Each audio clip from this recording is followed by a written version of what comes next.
¿Cuántas veces escucharon esta frase de que las sociedades se están derechizando?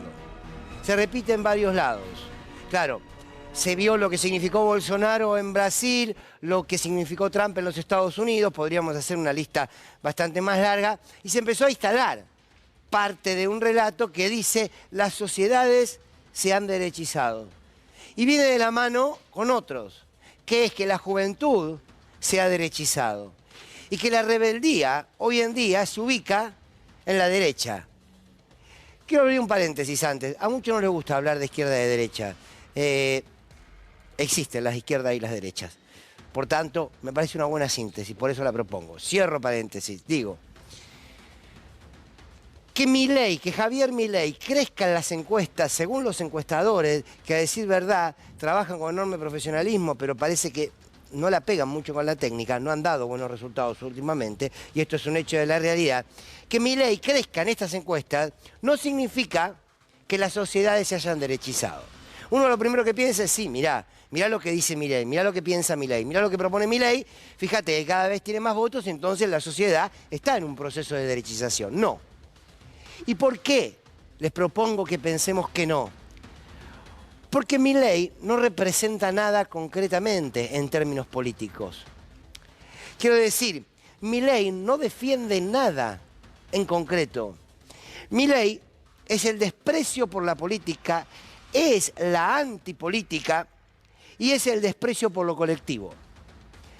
Nadie que vota a Milei, está votando a favor de algo. O sea, quien vota a Milei básicamente está votando absolutamente nada. ¿Por qué? Porque, insisto, no hay propuesta política de país. Porque el discurso de la libertad, un concepto manoseado según los intereses de quienes lo enuncien, ya sabemos que es parte de su circo mediático. Por tanto, insisto, quien vota a Milei no está votando nada a favor, está votando todo en contra de. ¿Por qué? Porque en realidad de alguna manera tienen que ver cómo pueden focalizar esa bronca, ese odio, esa desazón, ese desencanto, ese desprecio por la política. Y ahí aparece la figura de Milei.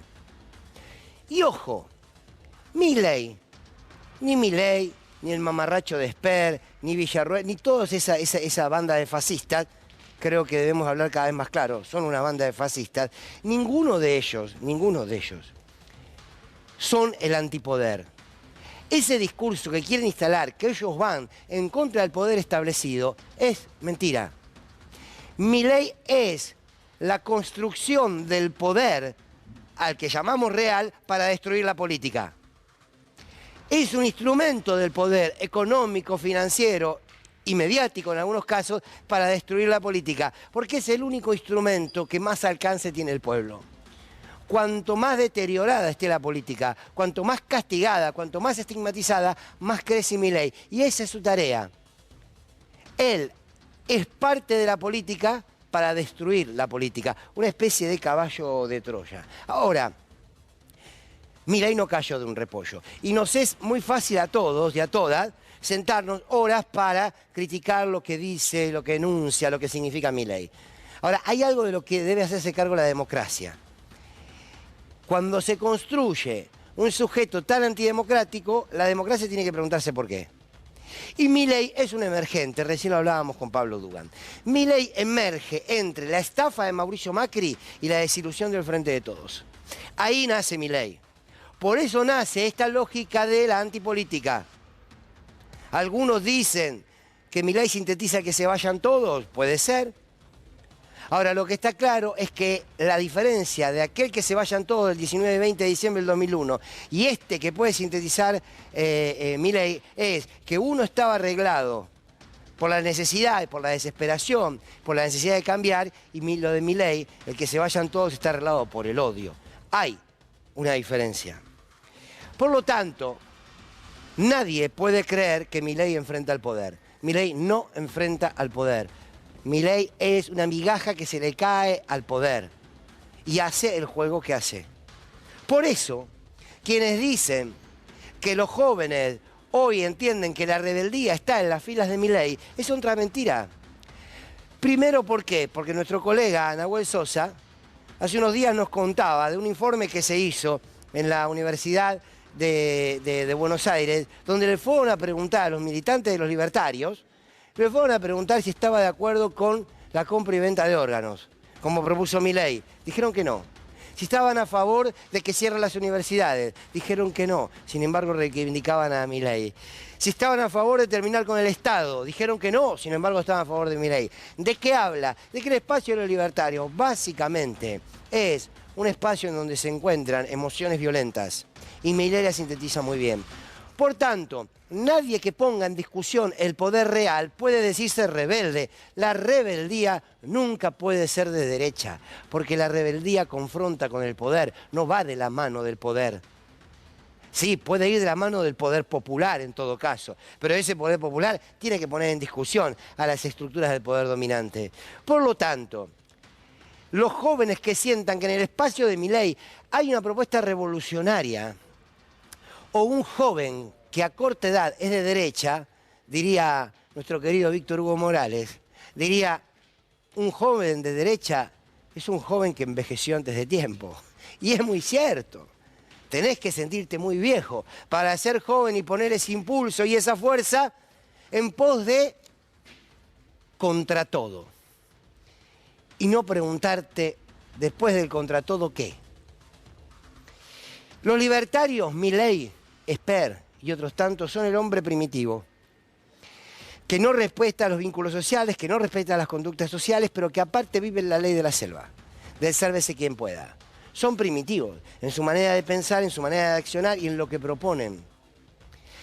Seguramente entonces debemos plantearnos si la falta de una política con liderazgos claros genera que se retorne a casi las políticas de sálvese quien pueda. La brutalidad de lo que expresan habla de la brutalidad de lo que viven. Niegan a los 30.000, como negó la diputada Villarroel, que Miriam Bregman la cruzó ayer en diputados. Niegan a los 30.000 porque niegan las luchas sociales, porque niegan la historia y porque niegan la vida. Esta gente es peligrosa no electoralmente, es peligrosa culturalmente. ¿Alguien cree? Ojo, me puedo equivocar 1000%, ¿eh? Solamente una mirada a las que les propongo. ¿Alguno cree de verdad? ¿De verdad alguno cree que, qué sé yo, que Roca, que Bulgeroni, que Mañeto le van a decir a Milei goberná vos? Si saben que es un descerebrado político, de verdad. Entonces no me preocupa electoralmente Milei, me preocupa culturalmente lo que puede generar. Bien, podemos estar toda la noche, pero también quiero escuchar a mis colegas, compañeros y compañeras que están aquí. Ojo con algo que me preocupa. No hay posibilidad de que nazcan los Milei si las sociedades tienen nuevas épicas por las que dar pelea. Me quiero preguntar cuáles son las épicas de estos tiempos. ¿Por qué derechos estamos peleando? ¿Por qué nuevos derechos estamos peleando? ¿Por quiénes estamos dando la pelea para que se integren en un modelo? ¿Quiénes? Quizás Milei aparece ante la ausencia de luz. Yo siempre me pregunté, parece una estupidez, si lo normal es la oscuridad y la luz es la excepción, o es al revés, vivimos en la luz y la oscuridad es la excepción. Pónganle el rol que quieran. Pero insisto, Milei es un emergente que también nos hace responsables de algo. Vamos a ver el informe maravilloso de todas las noches del 9 de Nepal y ya está todo el equipo de Sin Lugar para los Débiles.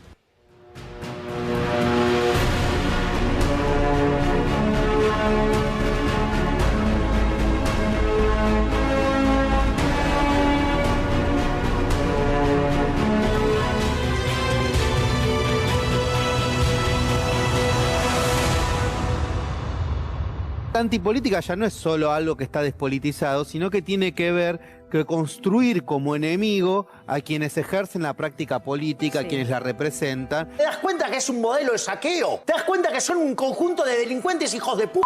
Y además de construirlo como enemigos, deslegitimarlo y echarle las culpas, responsabilizarlo por los malestares que pueda haber en determinadas circunstancias históricas. ¡Parásito! Tranquilo. ¡Parásito!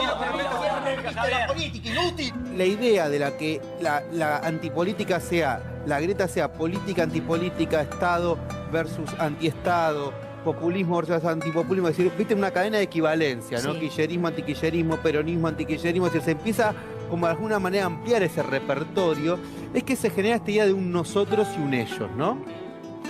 Ellos o nosotros. Un nosotros y los otros. Digamos, nosotros, la gente común versus esos otros. Y a esos otros se le pone una cantidad de atributos negativos con los cuales después se justifica el odio. Gatillan enfrente de la presidenta. Lo que va a pasar es que va a haber una sociedad que va a debatir menos. Lo que va a pasar es que va a haber una sociedad en la cual los debates se van a hacer un show o se van a transgiversar, se va a banalizar y se van a empezar a legitimar y a naturalizar prácticas violentas. Y eso es un problema porque una sociedad que hace eso es una sociedad, sobre todo pronto a cumplir 40 años de democracia, que también puede ser proclive a derivas no democráticas. Cuando miras largo tiempo a un abismo, también este abismo mira dentro de ti. Muy bien, muy buenas noches, compañeros y compañeras. Anabela Sánchez. Buenas noches. Luana, querida, pero ¿por qué no te puedo decir nunca el apellido? Pascual. Ya sé que es Pascual, pero me sale... Polnovich. Sí. Después me vas a llamar Polnovich diciendo, con todo lo que tengo para hacer en el PAMI, vos me... No tengo el PAMI acá. Jorge Dorio y Jorge Elban. ¿Cómo les va? Buenas noches. ¿Quién quiere empezar? Yo tiro Empiece. dos elementos que me parece que suman a tu editorial. A ver. El primero es que la ultraderecha fascista de Milei y compañía no es un invento de la Argentina, sino que es un fenómeno global. Y es el resultado a nivel internacional que lo expresan. Obviamente, sujetos como Trump, como Bolsonaro, como Vox en España, etcétera, y que tiene que ver básicamente con una reacción de los poderes concentrados, como ya pasó en la década del 20 y del 30 del siglo pasado, en relación a las reconfiguraciones posibles del mundo. La reacción actual es el terror que sienten a un orden global, ya no comandado por Estados Unidos. Eso desde lo geopolítico. Y desde lo interior y doméstico hay un elemento clave. Toda la sociedad argentina, o gran parte de la sociedad argentina, sabe que el modelo del PRO, del gobierno de Macri, entre el 15 y el 19, fracasó. Ese modelo era el modelo de dos grandes elementos, de los globos de colores, de una fiesta por un lado, y por el otro de que iban a terminar con la pobreza. La realidad es que las dos cosas se transformaron y necesitaron, a nivel global, sustituir esos globos en este momento por balas, flexibilidad laboral, seguridad, y esa es la expresión que permite a alguien como Milei transar y llevar el discurso de la política de la derecha argentina hacia la ultraderecha, donde tienes más espacio, sin duda, Macri y Bullrich. Luana. Bueno, yo voy a tomar como termómetro el tema de las redes sociales. Durante el macrismo se destapó una olla de caca, ¿no? Por decirlo de alguna manera, donde mucha gente se vio envalentonada y donde se vieron avalados, ¿no? Muchos discursos de odio, muchos fuimos amenazados, censurados, nos bajaban cuentas. Entonces, todo eso fue avalado, ¿no? Por un espacio político. Cuando asume el Frente de Todos, imagino que se quiso mermar en el discurso, no generar un enfrentamiento, pero la manera, me parece, en la que se abordó fue una tibieza que hoy en día se le critica porque no fue abordada, o sea, fue a través del diálogo. Bueno, hablemos, no, pero quisieron bajarle como el tono, que es algo que para mí no se pudo, y por eso emergen estos personajes como Milei, que hacen mella en estos pibes que, imagínate, un joven que sale a buscar laburo, le quieren pagar 40 lucas, no le alcanza para nada, está enojado, ¿qué va a hacer? Va a votar un loquito como Milei que le promete que va a hacer mierda a todos. Sí, debe haber otro vacío alrededor también de esos jóvenes, no solamente lo que significa Milei, ¿no? Sí, absolutamente. El primer vacío es el de la educación, que durante el gobierno de Macri cayó, se hundió alevosamente. Pero voy a disentir con mi amigo Jorge Elban, porque no creo que sea que tenga un perfil fascista. El fascismo fue otra cosa, es otra cosa, incluso hoy. El perfil tiende hacia lo nazi, en todo caso, que es muy distinto, y además está anclado en esa idea que la derecha mantuvo siempre en la Argentina. Ojo al hilo con esto, la batalla cultural no se da en el plano de enfrentar argumentos a las barbaridades impresentables de Milei, sino en defender lo simbólico. La derecha estuvo apropiada de la palabra patria durante décadas. Me acuerdo de cuando Sigue hoy. El campo, un sector del campo dice somos la patria. El otro es el campo. Claro. ¿Qué es el campo? Y además, ¿qué es la patria si son ellos, no? Y hay una más que después la podemos charlar un poco más, que es la de federal. Si hay algo que la derecha, la ultraderecha, los payasos miserables estos no pueden alegar, es el mote de federales, del federalismo. Esa siempre fue la causa del pueblo y la causa de la soberanía. Y estos tipos no son patriotas. Y ahora están con la libertad. ¿no? Sí, Una palabra que es un libertad concepto tan amplio, tan manoseado. ¿Dani? Sí, cortito un poco también en referencia a lo que decía Jorge, lo que tiene que ver con la pérdida de la batalla cultural, porque en definitiva se instaló la idea de que el otro, que también está en el informe, el otro es corrupto, es planero, es vago, viene por lo tuyo, se construye un concepto sobre eso que entonces deslegitima todo y de alguna manera eso justifica después todo discurso de odio, cualquier acto de violencia, porque son discursos que después en definitiva se plasman en violencia, no quedan solamente en discursos. Todo Entonces, efecto simbólico como se que se transforma justifica. en acto después, claro. Pero también es cierto esto que decís, ¿no? Es previo, por eso digo, estoy de acuerdo, Milei es emergente, digamos, no nace en una sociedad pura que no discriminaba, que no despreciaba, que no tenía, ¿no? Digamos, quizás lo pueda sintetizar y esa sea la, no voy a usar la palabra virtud, bueno, la característica de Milei. Bueno, bien, tampoco le vamos a dar para mucho. Vamos a hablar del presidente, Alberto Fernández. Estaba en los Estados Unidos, está en los Estados Unidos. Está nuestro querido colega el Gato Silvestre, estuvo haciendo una cobertura enorme allí en Washington. Bueno, se fue a hablar del Fondo Monetario Internacional, qué se fue a pedir, qué vendrá para este lado. A ver, veamos algo de la charla que tuvo el Gato Silvestre con Alberto Fernández. Está viviendo la Argentina una situación particularmente difícil porque los efectos generados por la sequía en la economía nacional son definitivamente muy negativos. Son entre 15 y 20 mil millones de dólares que dejan de ingresar a la Argentina, son entre 5 y 7 mil millones de dólares que dejan de entrar como reservas, y eso definitivamente nos da un golpe muy grande. Así que yo le había pedido al presidente Biden que yo necesitaba que nos acompañen los organismos internacionales de crédito, en algunos casos para que nos auxilien financieramente y en otros casos, como el fondo, para que podamos revisar el programa. Nosotros cuando firmamos con el fondo, le pedimos al fondo incorporar una cláusula que expresamente dice que si las condiciones objetivas del momento en que se firma el acuerdo se alteran, no por circunstancias atribuibles a la Argentina, el programa puede ser revisado. Ya hicimos valer ese planteo con la guerra de Ucrania, porque en verdad la Argentina se vio muy afectada, perdimos 5 mil millones de dólares, que fue el costo que debimos pagar de energía en exceso para poderse garantizar la producción. Y ahora con la sequía. Bueno, ¿se vendrá con una renegociación con el fondo? Digo, me parece que es lo fundamental de este viaje, ¿no? Absolutamente, y yo creo que ya está resuelta de algún modo, porque el fondo y Washington son, digamos, algo muy parecido, son hermanos, vecinos, si no hijo, el fondo de la Casa Blanca. Digo, esto ya, un tal Perón decía que no quería saber nada con eso porque para eso estaba en la embajada en Estados Unidos. Creo que algo de razón hay. El asunto es cómo salir de este brete, porque la pandemia, la guerra, la sequía, no fue una buena época para la gestión Fernández. La verdad que no, sí, la verdad que no. No sé si es todo, ¿no? No, claro, porque después había margen para hacer otras cosas, pero bueno. Claro. ¿Jorge? No, yo le tengo miedo a la palabra renegociación, porque fue la misma palabra que utilizó el exministro de Economía de este gobierno que nos dejó en la estocada, digamos, ¿no? Creo que lo que hay que hacer es lo que de alguna manera está postulando inicialmente el Frente de Todos, que es más que renegociar, decir nosotros no podemos pagar de ninguna manera en estas condiciones y hay que repactar, empezar a discutir de acá a 10 años cuando este país empiece a crecer.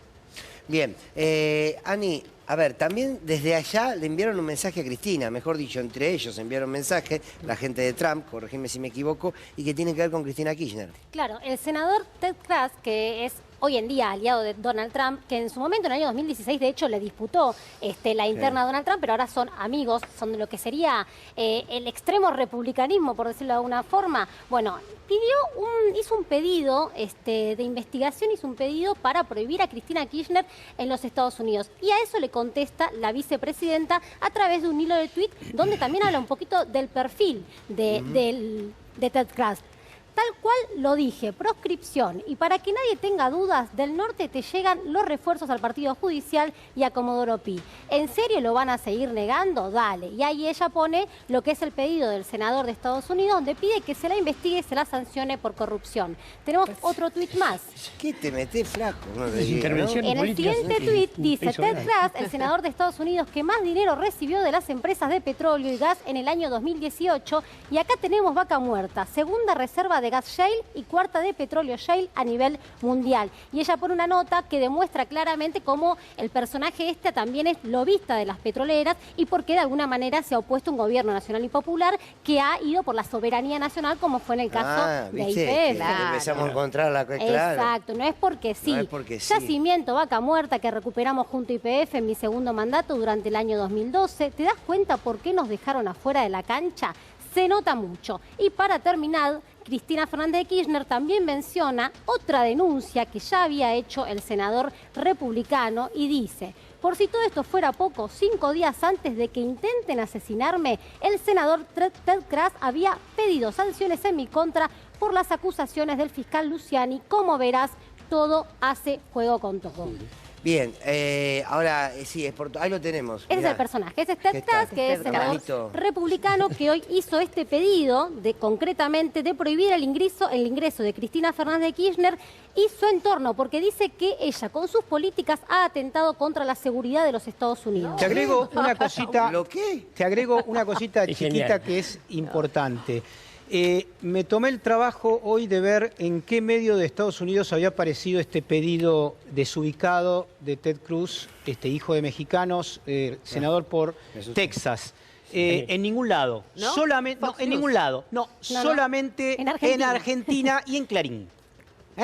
Digámoslo. Entonces, es evidentemente, se nota mucho, como diría Cristina Fernández de Kirchner, el apalancamiento entre un medio hegemónico, corporativo y la Argentina, que probablemente hasta se hayan puesto de acuerdo para apalancar esta versión de un extremista como Ted Cruz. Sí, ahora, digo yo, ¿no? Se nota mucho, claramente vienen por los recursos, Vaca Muerta, el litio, pero a la hora de votar, digo, ¿eso hace mella en la gente? Porque para mí ni les importa. Bueno, a ver, esto... Bueno, mira, tenemos votantes de Ted Cruz en el piso. Tenemos los votantes. No puedo creer. Yo no lo puedo creer. Está en todo. Lo conocí recién hoy. ¿Qué dice? Se hizo la luz, porque acá estamos con Ted Cruz.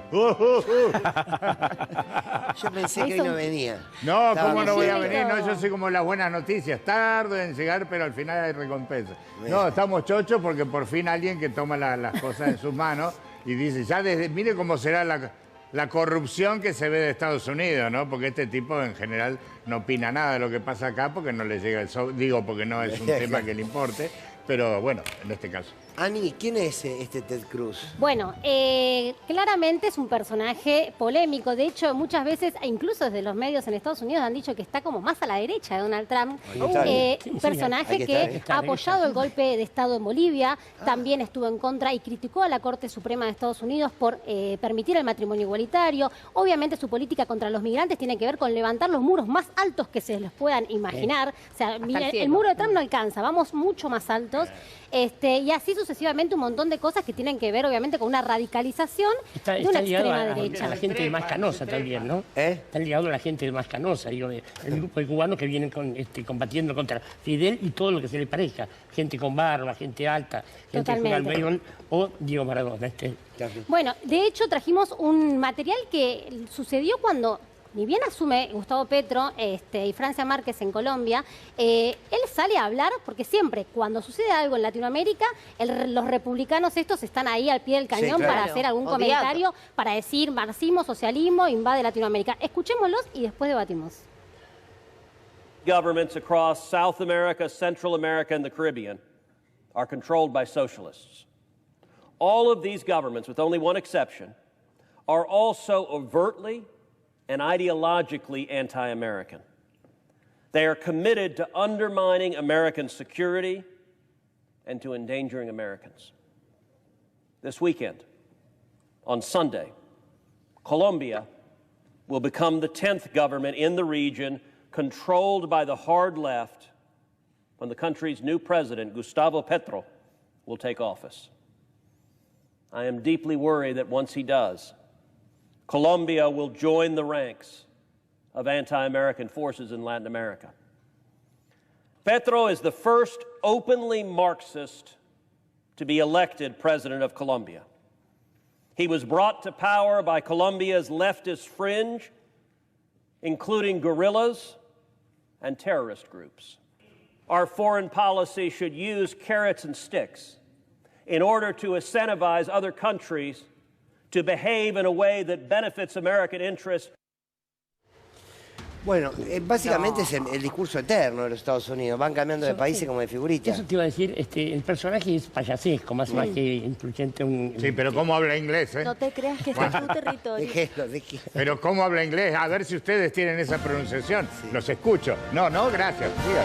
Bueno, como el sargento Cruz, digo, lo que pasa es que al mismo tiempo se nos hace una imagen según el cual hay diferencias graves entre el Partido Demócrata y el Republicano. Los intereses de una nación no pasan por los partidos, y ojalá lo entendiéramos aquí. Entonces, ojo, porque las palabras de Ted Cruz son dichas en el Parlamento. No es un lugar cualquiera. Sí, la denuncia está también presentada en el Justamente. Parlamento. Y digo, si fuera un payaso que además hace cosas que son impresentables, no podría hacer ese trámite. Ojo a intereses que están detrás de este tipo. Bueno, pero ¿cómo se encolumna, no? Pues directamente es a Cristina Kirchner con una denuncia de que se la sancione por corrupción, ¿no? Una cosa así genérica.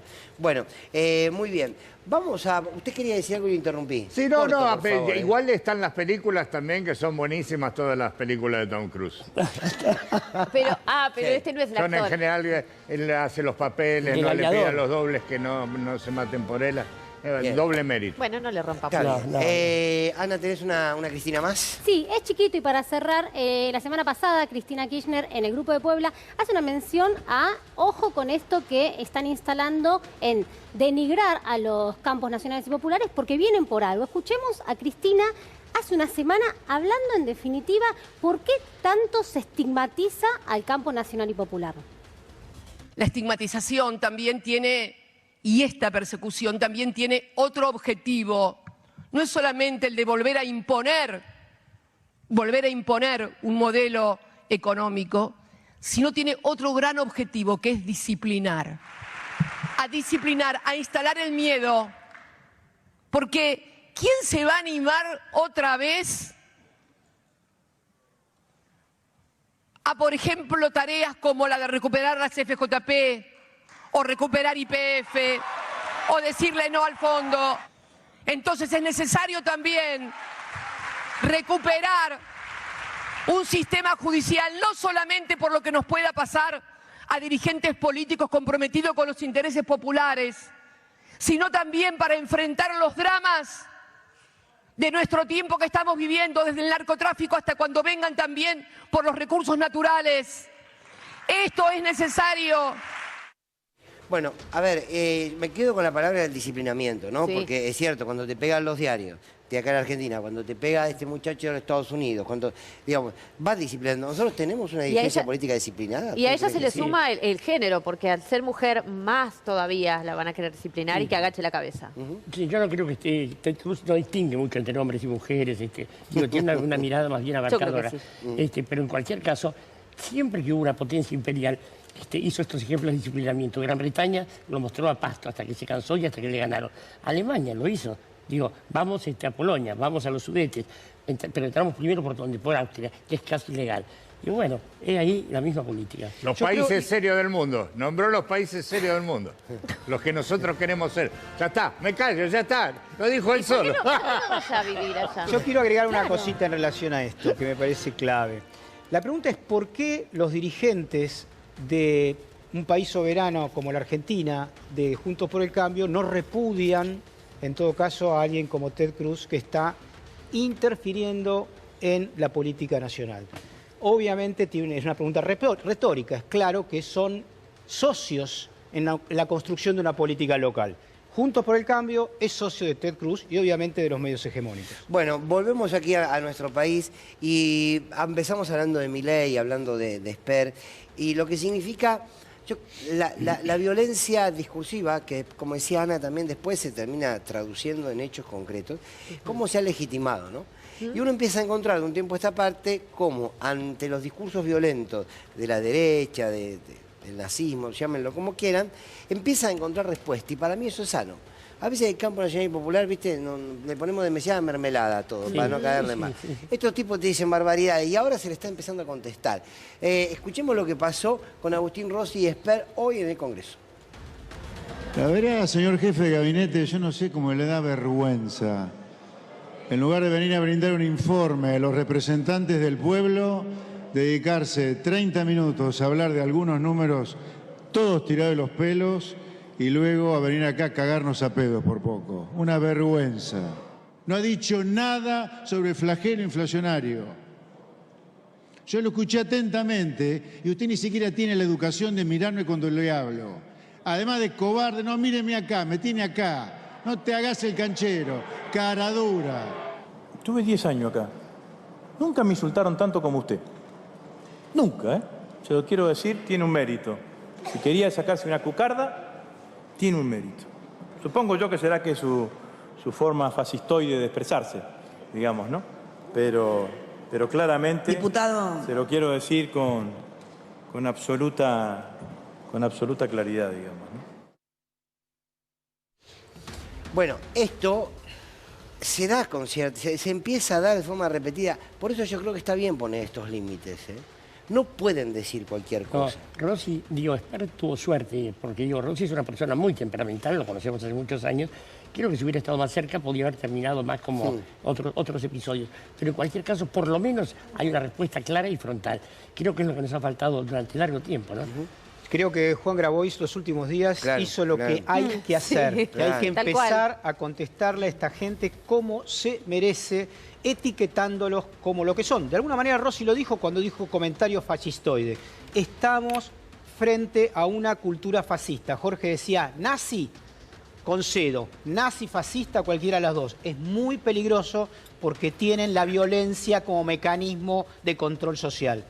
Lo que pasa es que también están muy acostumbrados a ir a lugares donde no se les repregunta, donde no se los expone. Claro. Entonces, ese ejercicio es importante, como ayer hacía Juan Grabois, pero es porque él está como invitado. Digo, por lo general, estos que gritan y gritan tan fuerte, sin contenido, van a lugares donde nadie les repregunta ni le dice... Y los dejan ser. Mirá lo que está diciendo, me parece un poco violento, me parece que tu discurso es un discurso de odio. Nadie remarca esas cosas. Hubo un capítulo previo, si se quiere, también diputados, que tuvo que ver con Miriam Bregman y con Villarroel, una de las diputadas de los libertades. Sí. Victoria Villarroel. Victoria para colmo, mirá. Sí. Ahí está, a ver qué pasó. Hace muy pocas horas, en la ciudad de La Plata, un grupo de fachitos, de derechistas, ligados al centro Rittenhouse, escrachó un local de nuestros compañeros de izquierda socialista. La misma gente que hace poco tiempo escrachó un local de mi partido, de la juventud de mi partido, del PTS, también en La Plata, y que el diputado Milei reivindicó en sus redes. Cualquiera que busque en sus redes va a encontrar la reivindicación de esos personajes. Pero ¿saben por qué quieren revivir el negacionismo?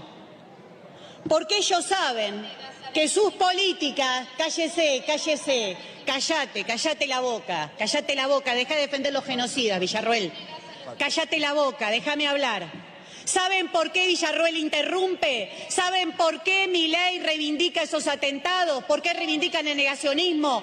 Porque las políticas que ellos quieren llevar adelante son las políticas de Martínez de Oz, y solo se aplican con mucha represión, solo se aplican así, porque por eso hablan del curro de los derechos humanos como Macri. Por eso... Porque quieren, en esos planes que dicen que en 100 horas van a resolver la situación económica de la Argentina, quieren aplastar a la clase trabajadora. Y no lo vamos a permitir, por eso lo vamos a denunciar y por eso no me vas a callar. Por eso no me vas a callar. Porque estamos hablando del presente, porque estamos hablando de lo que pasa hoy, porque quieren construir un sentido común de derecha y por eso discuten que fueron 30.000. Bueno, a mí me parece extraordinario lo de Miriam. ¿Viste? Muchos van a salir a decir, ay, bueno, la violencia la ponen en Miriam, claro, sí, cuando no hace otra cosa que plantarse. Y hay que empezar a hablar así. Esto no es agresividad, esto es discusión política con claridad y con el lenguaje que hay que hablar. No, y contestarles. Y hay una parte que no se vio en el tape, pero que dice, ellos discuten la cifra porque lo que piensan es en volver a hacerlo. Quieren repetir y quieren volver a hacerlo. Eso fue realmente también para aplaudir. En el local de estos miserables que atacaron a la izquierda socialista y que iban a contratar a alguien para matarlo fueron a sacar un paciente psiquiátrico y le ofrecieron un arma para matar al presidente. Digo, esta gente tiene en ese local una gran bandera, un estandarte, que es la bandera federal de la época de Juan Manuel de Rosas. Digo que la derecha avanza sobre nuestros contenidos simbólicos. Se quedó durante largo tiempo con la palabra patria. Bien. Ahí están en el izquierda socialista, ¿no? Después pasan al local de ellos porque además parece que tienen problemas para que les anden las armas, por suerte, ¿no? No les funcionan. Digo, reivindicaron primero la idea de la patria como una idea propia de ellos. De acá, cuando ponen la bandera de Juan Manuel de Rosas en su local, se apropian de la palabra federal, igual que los carpinteros millonarios, Morel y compañía, sí, claro, que se llamaban Revolución Fedeval, más bien. Sí, quiero hacer una referencia que recién se decía con respecto al número. Creo que lo repetí en algún momento y lo vuelvo a decir. ¿Por qué, enhorabuena, nadie discute el número de los 6 millones de judíos asesinados en la Segunda Guerra Mundial?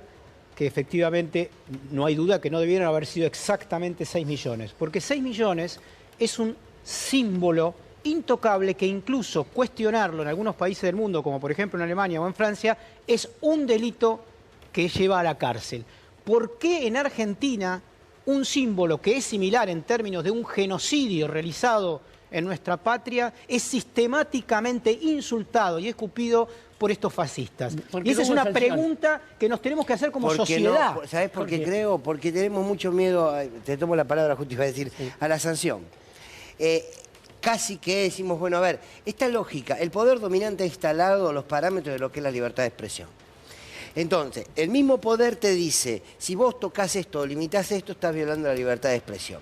Entonces, eso impide que quien tenga que tomar la decisión diga yo voy a sancionar esto. Aquí hay que decir, señores, vos si querés, si querés reivindicar, claramente que no lo comparto, ¿no? Por la duda, claro. Reivindicar la política económica de la dictadura, reivindicala. Hacé lo que quieras. Eso es parte de la libertad democrática.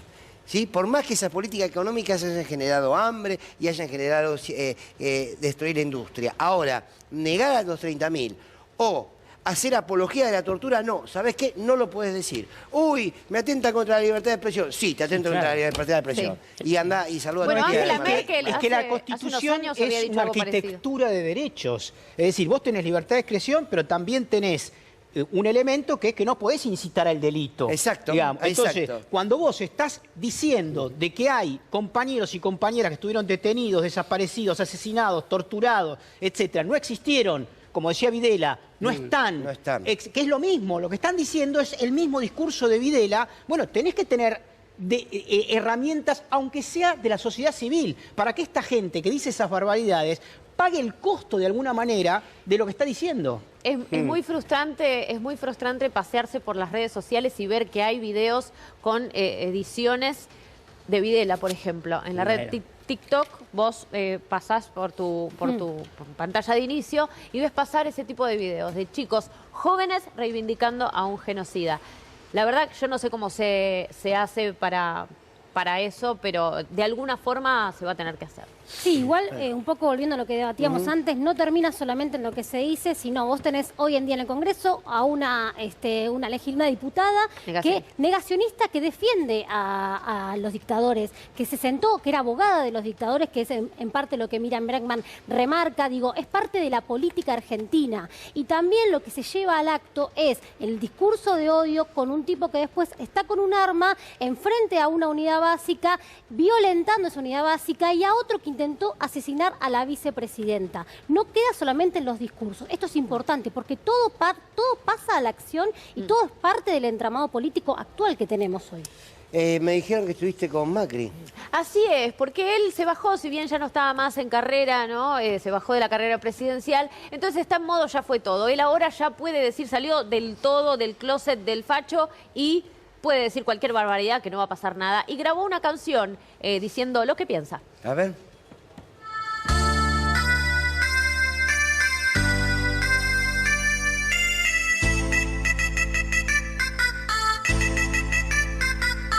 ¿Y quién iba a saber que yo era como Milei? Alérgico a la democracia, solo puedo darle las gracias a Videla y a Blaquier. Sus iniciales de mi mente no salen.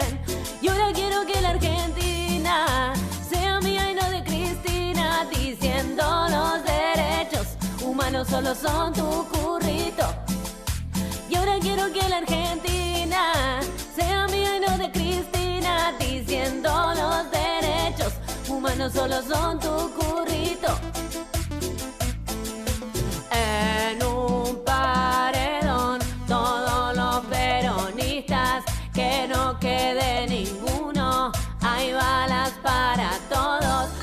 las noches sueño que desaparecen, mientras la guita en mi cuenta crece y crece. Las empresas que me dejó la dictadura, me hice rico gracias a la tortura.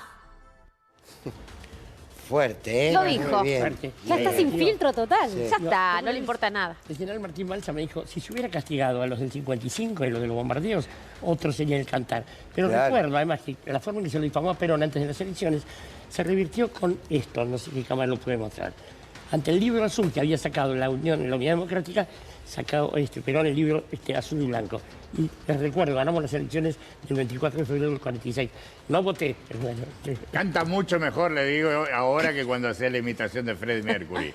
¿no? Mejoró, ¿no? Mejoró. Y no se tragó Era ningún difícil bigote. empeorar, pero ha subido. O sea, perdimos un presidente, pero ganamos en tranquilidad. No, perdimos No, un está bien, presidente, déjelo. Gracias. Bueno. Chao. ¿Va a ir con el Luana, cuentito? yo voy a leer un cuento. Ya Métale está lo porque suyo. yo tengo una prima que es como la medida de la TV, ¿no? Porque está todo el día ahí mirando. Bueno. Y me dice, a veces el cuentito me da una cosa, métale un poco más de Si me deja, misterio. me da orden, para. No, vaya, Ah, pero, bueno. pero métale porque yo Sí. me da cosas. Bueno, A ver. instrucciones para subir una escalera. Sería mejor si entra con un chiste, ¿me entiendes? Por ejemplo, cuando venía para el canal me encontré con mi suegra. Qué susto, nos dimos los dos. No sé, una cosa así, ¿me entiendes? Bien. Nadie habrá dejado de observar que con frecuencia No, el ya suelo... se fueron a dormir. ¿Es para que se vaya a dormir la gente? No, digo. No, pregunto. ¿Usted tiene algo que contar? No, porque sí, porque hay que contar. Tiene que ser con gestos, con ademanes. hágalo, Imagínese como los hágalo. chicos que miran Yo los lo miro de acá. cuentos, tienen ilustraciones. Bueno, usted lo mismo, por ejemplo. El emperador buscaba un traje el más caro que pudiera hacerse. Entonces llamó a un sastre que había ahí, amigo del turco, que le dijo, sí, yo esto te lo armo, qué sé yo. Y dice, es una tela buenísima. El problema es que es muy cara. O sea, el reino dice, acá la tenemos toda, si no desviamos fondos de ANSES, no nos importa. Dice, no, bueno, pero solo la ven los inteligentes. Dice, bueno, y se corre la bola, que la tela solamente la veían los inteligentes. Así que el tipo se pone, viene el sastre, lo mide todo y la gente lo ve desnudo. Pero todos los que lo ven dicen, qué linda tela, Bueno, usted la ve, el otro dice, por supuesto que soy un boludo. Y entonces un día decide hacer como un desfile por la calle central y todo el mundo sale a verlo, todo se había corrido y el tipo en bolas así, caminaba con la carroza y toda la gente diciendo, qué linda la tela, qué lindo el traje del emperador, hasta que un nene, pobrecito, que recién había llegado a la ciudad y no sabía nada, lo ve así y le dice, mamá, ¿por qué el emperador está desnudo? ¿Entiende? Ahora usted búsquele como la Nebda. Usted está desnudo, ¿eh? Bueno, eso. Hay muchos que ya están desnudos, ¿eh? De un lado y del otro. Que por más que se tiren toda la pilcha encima, ya los vimos desnudos. Y el problema es que si ahora quieren vestirse nuevamente, no tienen opción de ponerse el ropaje que el campo nacional y popular les ofreció cuando asumieron.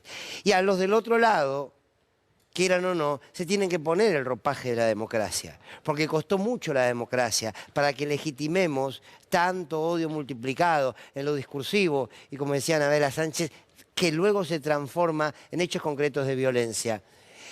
A ver, el pueblo no cambia de pilcha, el pueblo tiene esa pilcha del trabajador, de la trabajadora, esa remera que tiene algún símbolo, que tiene alguna imagen, que lo identifica, que lo sintetiza.